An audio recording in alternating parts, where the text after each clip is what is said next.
سلام بچه‌ها، حالتون چطوره؟ دیگه هستم. خیلی خوش اومدید به ویدیو آربین.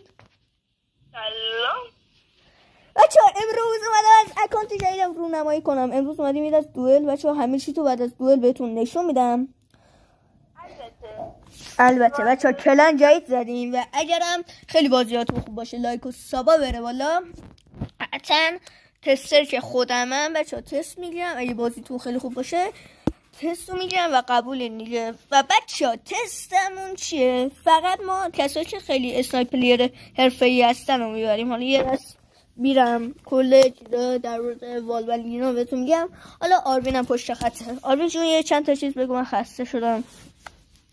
ببین کلنمون همه کار میکنیم، بهتون ازتون تست میگیریم. آجان ازت تست میگیریم. چرا نه آره تو نگیر فعلا ما یه تستر خوب پیدا کنیم. حاجی دیلو هالیده دایموند با کاتانا چی بشه؟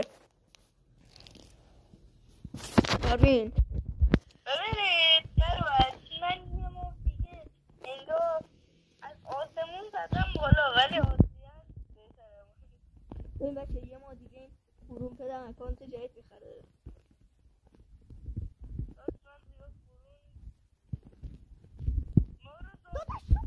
من داشتم با تم دستگرمی دوئل میزدم داشت تو کلن داری لایف نید میندازی گیرت نیده. آره بابا نید میخوام ببینم نید خوش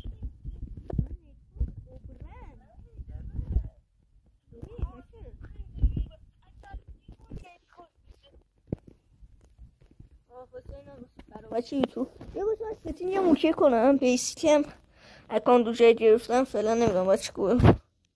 یه دکمه بود آف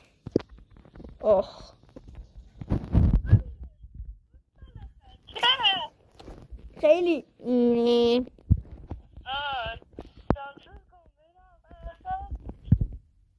سانسور میکنم تو